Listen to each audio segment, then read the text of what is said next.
குட்டீஸ் தமிழ் ஸ்டோரிஸ் சேனலுக்கு சப்ஸ்கிரைப் பண்ணாதவங்க சப்ஸ்கிரைப் பண்ணுங்க, மறக்காம பெல் பட்டனை கிளிக் பண்ணுங்க. ஹாய் குட்டீஸ், ஹாய், நாங்கள் ஜானி பேசுகிறேன். எல்லோரும் நல்லா இருக்கீங்களா? எல்லோரும் சாப்பிட்டீங்களா? அம்மா கொடுக்குற சாப்பாட்டை கரெக்டாக மிச்சம் வைக்காமல் சாப்பிட்றணும். அப்புறம் நேராக கடைக்கு போயிடலாம்.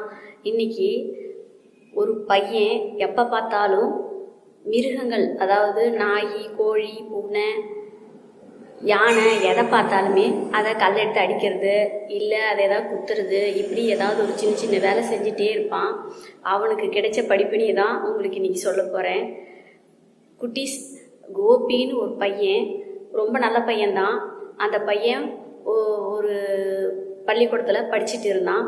படிச்சுட்டு இருந்த காலகட்டத்தில் அவனுக்கு மிருகங்களை கல்லெடுத்து அடிக்கிறது, இல்லை ஊசி எடுத்து குத்துறது, குச்சி எடுத்து குத்துறது, அந்த மாதிரிலாம் அவனுக்கு ரொம்ப பிடிக்கும். அது ரொம்ப தப்பான விஷயம்னு அவங்க அப்பா அம்மா எவ்வளோ எடுத்து சொல்கிறாங்க. அப்படி சொன்னாலும் அவன் புரிஞ்சிக்காம இந்த தப்பை தொடர்ந்து செஞ்சிட்டே இருக்கான். ஒரு நாள் நாய் ரோட்டில் படுத்துட்ருக்கு, சும்மா தான் அது படுத்துட்ருக்கு. அந்த நாயை கல்லெடுத்து அடிக்கிறான். அந்த நாய் ஓடி போயிடுது. அதுக்கப்புறம் கோழி ஒன்று மேய்ஞ்சிட்டு இருந்தது, கோழி குஞ்சோடு மேய்ஞ்சிட்டு இருந்தது, அதையும் கல்லெடுத்து அடிக்கிறான், அதுவும் ஓடி போயிடுது. அப்புறம் கொஞ்சம் தூரம் போய் நடந்து போயிட்டுருக்கான். நடந்து போயிட்டுருக்கக்குள்ள ஒரு பூனை சும்மா நடந்து போயிட்டுருக்கு. அந்த பூனையை போய் பிடிச்சி காதை பிடிச்சி திருவுறான், வாழை பிடிச்சி இழுக்கிறான், என்னென்னவோ பண்ணுறான்.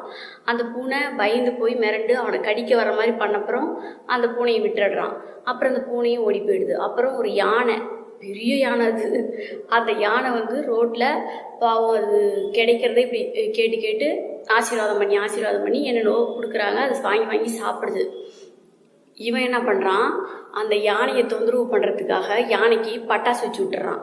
யானை மிரளும் இல்லையா, பயந்து போய் ஓட ஆரம்பிச்சிடுது. அப்புறம் ஓட ஆரம்பித்து யானை பாக ஓடி அதை சரி பண்ணி காப்பாற்றி அப்புறம் அந்த யானை ஒரு வழியாக நல்ல கன்வின்ஸ்க்கு வந்துடுது. இந்த பழக்கத்தை அவங்ககிட்ட மாற்றவே முடியல அவங்க அப்பா அம்மாவால். அவன் என்ன தான் பண்ணுறது அப்படின்னு யோசிச்சுட்டே இருக்கிறப்ப அவனுக்கே ஒரு நாள் திடீர்னு நைட்டில் தூங்கிட்டு இருக்கக்குள்ள ஒரு ட்ரீம் வருது. ட்ரீம்னா கனவு. கனவுல அந்த கோழி, யானை, பூனை, நாய் எல்லாமே கனவுல வருது. என்னன்னா, அந்த கோழி முதல்ல அவனை துரத்த ஆரம்பிக்குது. கனவுல துரத்துது, வேக வேகமாக துரத்துது, கொத்த வருது. அந்த முக்காலே அது கொத்த வந்ததுமே அவன் ரொம்ப பயந்துடுறான். என்னடா கோழி நம்மளை கொத்த வருதே அப்படின்ட்டு பயந்துட்டு அப்படியே ஓடிடுறான். அப்புறம் அங்கேருந்து ஓடுனா அந்த நாய் துரத்த ஆரம்பிக்குது. நாய் துரத்தி நாய்கிட்டேருந்து தன்னை காப்பாற்றிக்கிட்டு ஒரு பூனைக்கிட்ட, அந்த பூனைக்கிட்ட போய் மாட்டிடுறான். அந்த பூனை அவனை கடிக்க வருது. ஏன்னா பூனை எவ்வளோ பெரிய பல்லு இருக்கும், பார்த்தாவே பயமாக இருக்கும்ல.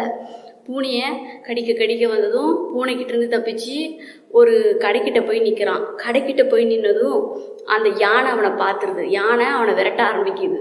கனவுல யானை மிதிச்சா என்ன ஆகும், நம்ம செத்தே போயிடுவோம். ஓட ஆரம்பிக்கிறான், வேக வேகமாக ஓடுறான். ஓடிட்டு ஐயோ யானை என்னை மிதிக்க வருது, காப்பாத்துங்கன்னு கனவுலே கத்துறான். கத்தனதும் அவங்க அப்பா அம்மா அவனை தட்டி எழுப்புறாங்க. என்னடா தம்பி, என்னடா ஆச்சு, என்னடான்னா, ஐயோ யானை என்னை மிதிக்க வந்துருச்சு, என்னை காப்பாத்துங்க கத்துறான். கத்துனதுக்கு அப்புறமா அவங்க அப்பா அம்மா தட்டி எழுப்புறாங்க. எழுப்பி என்னடா தம்பின்னா, ஓ கனவாட்டு இருக்குது அப்படின்ட்டு, இல்லைம்மா கனவு தான், வேற ஒன்றும் இல்லை. என்னடா தம்பி கனவுல வந்ததுன்னா, எல்லா மிருகமும் என்னை கொல்றதுக்கு வருது, குத்துறதுக்கு வருது அப்படின்னதும், நீ இதை செய்யாத எத்தனை தடவை சாமி சொன்னேன், இப்போ பார்த்தியா உன்னையே மிருகம் கொல்ல வந்துருச்சே, இதெல்லாம் தப்பு இல்லையா, இனிமேல் இப்படி செய்யாத கண்ணு அப்படின்னு சொல்லி அவங்க அப்பா அம்மா சொல்கிறாங்க. சரிம்மா இனிமேல் நான் அப்படி செய்ய மாட்டேன்னு கோபி சொல்லிடுறான். அதுக்கு அடுத்த நாளையிலேருந்து அவனுக்கு மிருகங்கள்னாவே பயம் போய் அதுங்கிட்ட கொஞ்சம் அன்பாக நடந்துக்க ஆரம்பிக்கிறான். எப்படின்னா, அந்த கோழிக்கு வீட்டில் இருக்க அரிசி எடுத்துகிட்டு போடுறான், பூனைக்கு பால் எடுத்துகிட்டு வைக்கிறான், நாய்க்கு பிஸ்கெட் வாங்கி தர்றான். அதே மாதிரி அந்த யானைக்கும் அது வாழைப்பழம் நிறையா வாங்கி தரான். அதுக்கப்புறம் எல்லா மிருகமுமே அவன்கிட்ட தோழமையோடு இருக்குது, தோழமையோடு பழகுது.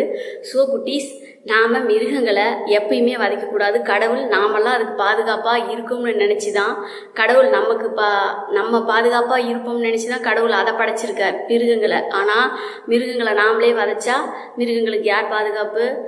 ஸோ குட்டீஸ், வேறு உங்கள் கண்ணில் படுற பசங்க யாராவது அப்படி செஞ்சால் கூட நீங்கள் ஏன்னு கேளுங்க. மிருகங்களை பாதுகாப்பாக கவனிங்க, பாதுகாப்பாக பார்த்துக்குங்க. உங்களால் முடிஞ்ச பிஸ்கெட்டோ இல்லை வாழைப்பழமோ எதுவோ ஒன்று அதுக்கு வாங்கிப்போ கொடுங்க. உங்கள்கிட்ட ரொம்ப நன்றியோடையும் விசுவாசத்தோடையும் மனிதர்களோட ரொம்ப பாசமாக உங்ககிட்ட மிருகங்கள் எல்லாமே பழகும். அது உங்களுக்கே தெரியும். ஸோ குட்டீஸ், நாளைக்கு இதை விட பெஸ்ட்டான கதையோடு வரேன். குட்டீஸ் தமிழ் ஸ்டோரிஸ் சேனலுக்கு சப்ஸ்கிரைப் பண்ணுங்கள், லைக் பண்ணுங்கள், ஷேர் பண்ணுங்கள். பாய் குட்டீஸ், பாய்.